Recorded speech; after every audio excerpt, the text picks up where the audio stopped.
Ibu Yanti, kemudian publik sekarang menjadi heran dengan KPU, Bu. Anda sebagai komisioner KPU di tahun 2007 sampai 2012, saya ingin tanya perspektif Anda. Ini tema debat dulu adalah otoritas dari KPU, sekarang KPU dengan kedua tim paslon. Pertanyaan diberikan duluan. Panelis adalah kesepakatan KPU dan juga paslon. Pertanyaan disusun oleh tim panelis, nanti moderator tinggal baca begitu. Kenapa sekarang KPU menjadi lebih kompromistis terhadap dua paslon, Bu? Ya, jadi itu harus dimengerti begini. Dalam rangka pendidikan politik itu kan KPU harus memfasilitasi penyebarluasan materi kampanye, Pilpres khususnya, yang meliputi visi, misi, program. Memang di situ disebutkan melalui laman KPU atau lembaga penyiaran publik. Dalam otoritasnya, KPU itu mempunyai otoritas yang dimaksudkan untuk memfasilitasi penyebarluasan materi dalam bentuk lain. Nah, kemudian muncullah waktu itu ada soal bagaimana kalau visi misi ditayangkan lebih dulu segala macam. Nah, dalam hal ini KPU dengan keterbatasannya dia mempunyai otoritas untuk mengatur itu. Ini bukan karena KPU takut dianggap berpihak kepada salah satu paslon, sebenarnya Bu? Enggak. KPU itu kan saya masih percaya sama rekan-rekan KPU. Mereka mampu untuk menjaga independensinya. Karena di tahun 2014 ada indikasi atau tudingan bahwa KPU membocorkan kepada salah satu paslon. Apakah ini antisipasi untuk agar tidak menerima tuduhan yang sama? Sehingga lebih kompromistis, oke lah kita ngalah ke kedua pasangan calon. Saya pikir enggak juga, karena toh pertanyaannya bukan soal ya dan tidak, bukan soal sebutkan jumlah berapa, kemudian misalnya data ini berapa. Jadi bukan hal sesuatu yang bisa dihafal gitu menurut saya. Jadi kita tentunya masyarakat luas, kita juga mengerti teman-teman ketika ada kebijakan bahwa pertanyaan diberikan lebih dulu, itu kemudian ada pendalaman terhadap materi itu yang lebih substantif gitu. Jadi bukannya nanti akan pertunjukan gincu karena semuanya sudah ditata, terstructured begitu?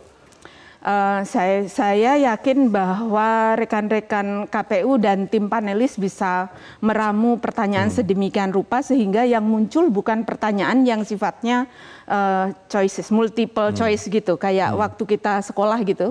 Ya tidak, setuju atau tidak setuju, A, B, C, D, E gitu, bukan. Tetapi lebih ke hal-hal yang rasional, memunculkan pemahaman publik tentang bagaimana mengelola demokrasi di negara kita, mengelola politik di negara kita dengan berbagai aspek. Karena kan ada 5 kali debat. Memang tadi dikatakan bahwa kesan pertama itu menentukan. Love gitu, at first sight. Ya, tapi kalau bagi KPU 5 kali debat itu diharapkan bisa mengelaborasi seluruh persoalan yang dihadapi oleh bangsa ini.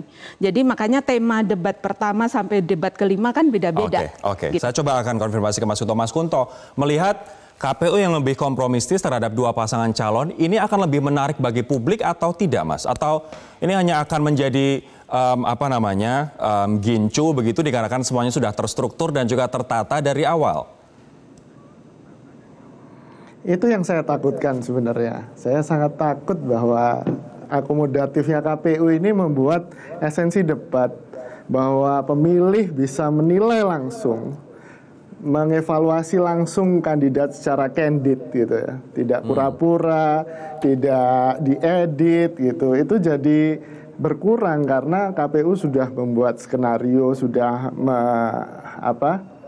membagikan kisi-kisi persoalan. Dan betul Bu, walaupun topik itu penting, pada akhirnya kan dua pasang kandidat ini akan berlomba-lomba untuk membuat agenda dalam topik-topik itu. Misalnya saya nggak tahu kisi-kisinya, tapi apakah persoalan hak asasi manusia akan disinggung karena dua-duanya dua pasang ini sama-sama punya kelemahan misalnya begitu. Ini akan asik kalau kisi-kisinya nggak kelihatan dulu ya kan, dua pasang ini saling mempersiapkan dan yang terjadi adalah candid gitu. Betul. Ini artinya, Mas, ini artinya dengan KPU yang kompromistis, publik sebenarnya akan dirugikan dikarenakan tidak bisa melihat warna sebenarnya dari kedua paslon, Mas. Yang saya takutkan adalah interest untuk menonton itu jadi turun, Mas. Gitu. Jangankan untuk menangkap isunya, nonton aja jadi nggak menarik gitu karena Coba. ini kan udah di setting gitu. Saya akan ke Bang Aceh. Bang Aceh ini takutkan. katanya ini sudah di setting, kemudian publik akan berkurang ketertarikannya untuk menonton. Setuju nggak? Iya, saya kira tidak juga ya, karena tetap menurut saya masyarakat Indonesia adalah masyarakat yang cerdas ya. Setidaknya kalau kita ingin melihat bahwa masing-masing kemantapan pilihan dari pemilih itu kan masih bisa diidentifikasi sekarang. Tetapi kita tahu ada undecided voters yang masih belum menentukan pilihan politiknya. Nah, undecided voters ini tentu penting mereka untuk melihat siapa calon presiden yang akan mereka pilih nanti. Nah, oleh karena itu peran dari debat ini menurut saya menjadi sangat penting. Nah, soal bagaimana kita melihat proses debat yang terjadi nanti, menurut saya kan kita akan bagi ke dalam, kalau tidak salah, 5 segmen.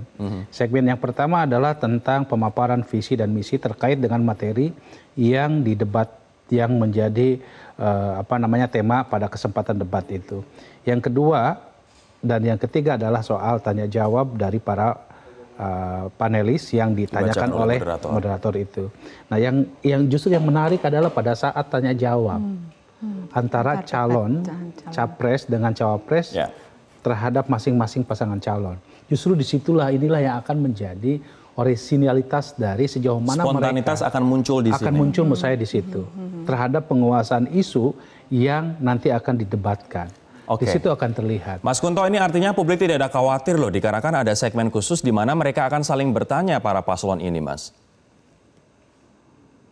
Oh iya, betul. Tapi kan akan lebih baik kalau itu porsinya lebih besar.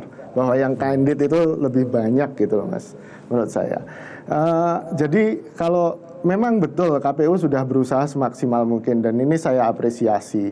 Tapi yang menjadi persoalan adalah sekarang itu yang menjadi kekhawatiran adalah interest masyarakat dengan proses pemilu sekarang. Karena ini kayak revenge Prabowo Jokowi gitu. Itu sudah terjadi di 2014. Apa yang baru inilah yang dinanti-nantikan dan menurut saya KPU harus membantu publik untuk memberikan kebaruan ini gitu.